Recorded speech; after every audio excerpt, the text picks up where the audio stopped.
아무것도 하지 않으면 아무 일도 일어나지 않는다. 다만 늙어갈 뿐이다.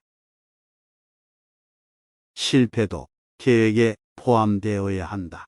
주사위를 던지는 횟수가 늘어날수록 그것은 필연의 영역으로 바뀐다. 처음에는 영원히 할 수 있는 수준의 시도를 하는 것이 좋다. 성공하면 한 단계 높은 시도로 시간을 채우고 실패하면 더 작은 시도로 시간을 채운다. 지금 수준을 지속하는데 열정이 필요하다면 수준을 더 낮췄다. 나라는 사람은 인생 대부분의 순간에 열정이라는 감정을 가져본 적이 없다. 열정만으로 부자가 될 수 있으면 얼마나 좋겠는가. 돈을 버는 것은 돈을 벌 수 있는 요소들이 모인 결과일 뿐이다. 열정은 그 요소 중 하나이다. 오히려 나는 돈 버는데 열정이라는 마음 상태는 크게 중요하지 않다. 성공하는 데 필요한 요소로 강조하는 의지력, 열정, 행동력, 도전 정신은 목표를 향해 나아가기 위한 기술이다. 아무런 목적 없이 표류하듯 살아온 사람이 어느 날 갑자기 목표를 달성하기 위한 추진력을 낼 수 있을까? 이런 추진력과 행동력은 훈련을 통해 만들어진다.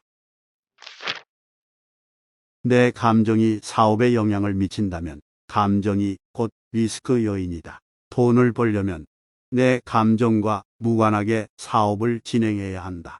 사업체라는 시스템과 나라는 생물학적 시스템이 서로 충돌하지 않아야 한다. 개인적인 감정이 성패에 영향을 미친다면 언제든 무너질 수 있다. 내 기분이나 상태와는 별개로 돈이 벌리는 체계를 구축해야 한다. 물은 높은 곳에서 낮은 곳으로 흐른다. 기분이 나쁘다고 해서 물이 낮은 곳에서 높은 곳으로 거슬러 올라가지 않는다. 내 기분과는 무관하게 돈의 흐름을 만들어야 한다. 타인 앞에서는 만만하게 보이지만 내면적으로는 치열한 사람이 성공한다.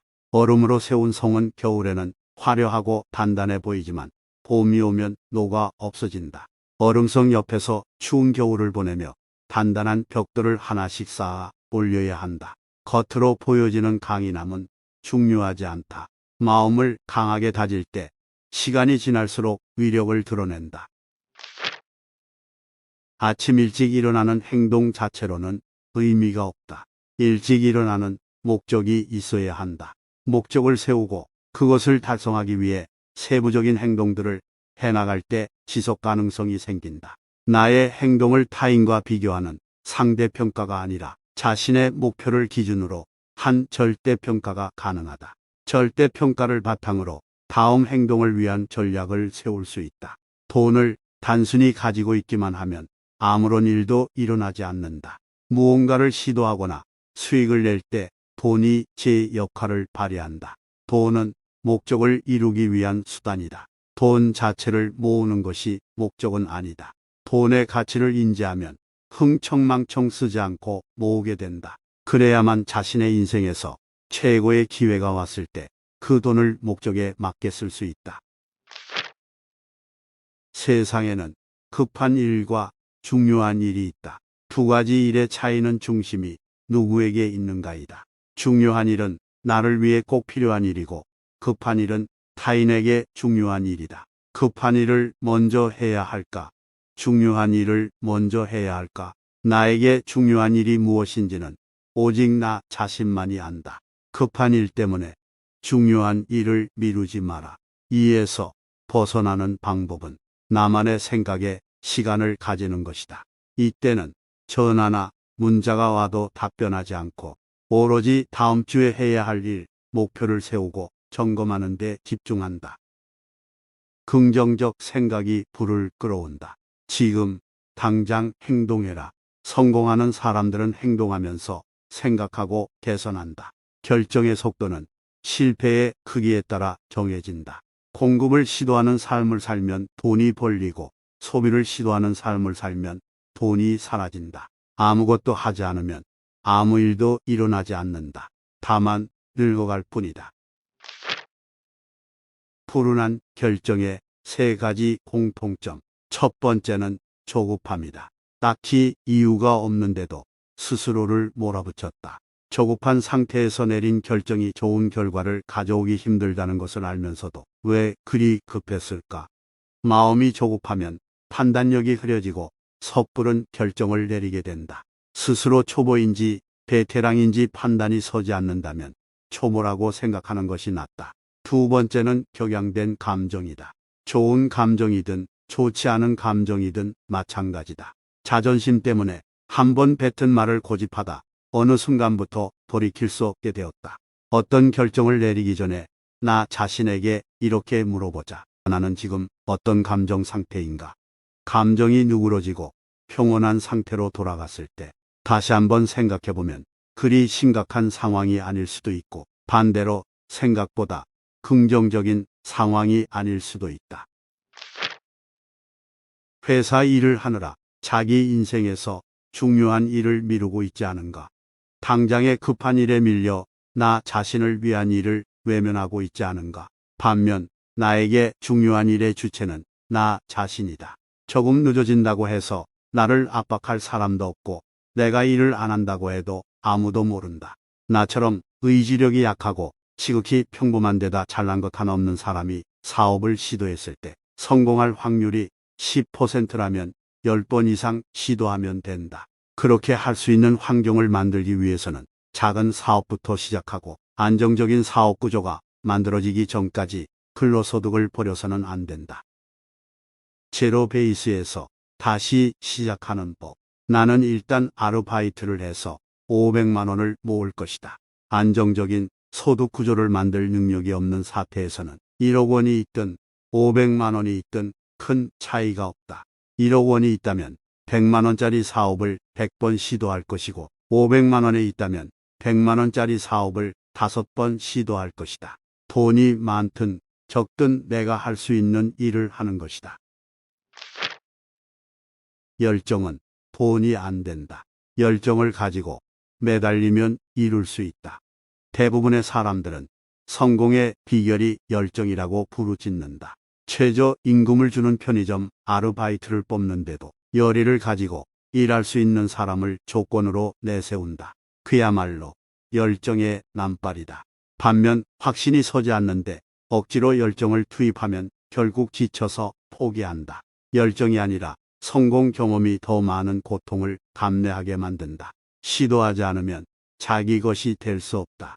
사람의 성향이 제각각이듯이 돈을 버는 방법도 같아 보이지만 실제로는 적용하는 방식이 다르다. 기회비용을 두려워하지 말고 무엇이든 시작하는 것이 중요하다. 단단함이란 외부의 충격을 버텨내는 것이 아니다. 그 충격을 흡수해서 더 강해지는 것이다. 태풍을 맞아 온전히 버티고 서 있는 거목보다는 흔들리지만 땅에 박혀 버티는 잡초처럼 유연한 삶을 꾸려나가고 싶다. 당연히 돈보다 중요한 가치가 많다. 그러나 그 가치를 지키기 위해서 돈이 필요하다는 것을 몰랐다. 돈의 가치가 압도적으로 느껴지는 순간이 찾아오자 너무도 고통스러웠고 스스로가 무력하게 느껴졌다. 기존의 가치관이 한순간에 흔들렸다.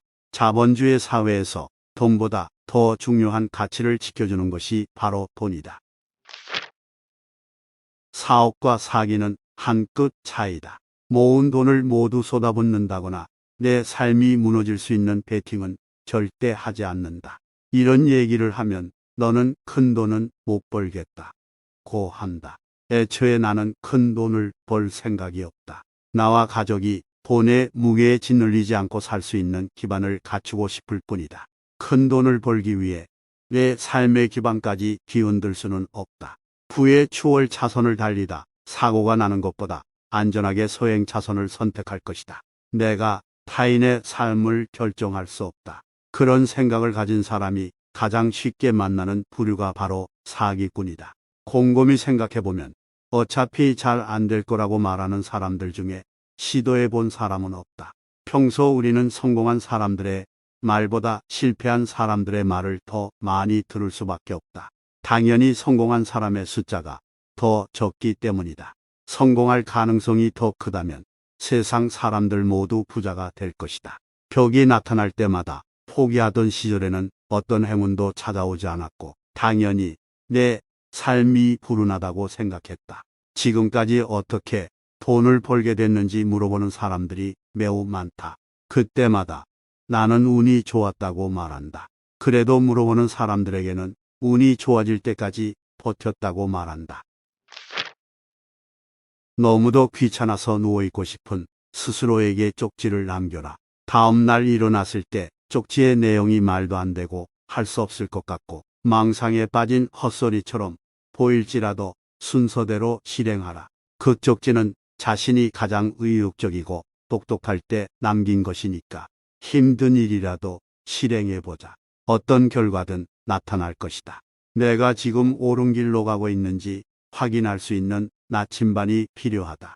내비게이션에 표시된 거리가 계속 짧아지고 있는지 확인해야 한다. 확률과 기대값을 알아내고 그에 따른 절차와 행동 순서를 만들어라. 정확히 알아낼 수 없다면 유추해야 한다. 당연히 유추한 결과값에 대한 확신 수준은 더 낮을 것이고 그렇다면 더 낮은 수준의 리소스를 투입하면 된다. 유추한 것이 맞다는 피드백을 얻는다면 리소스 투입량을 늘리면 된다.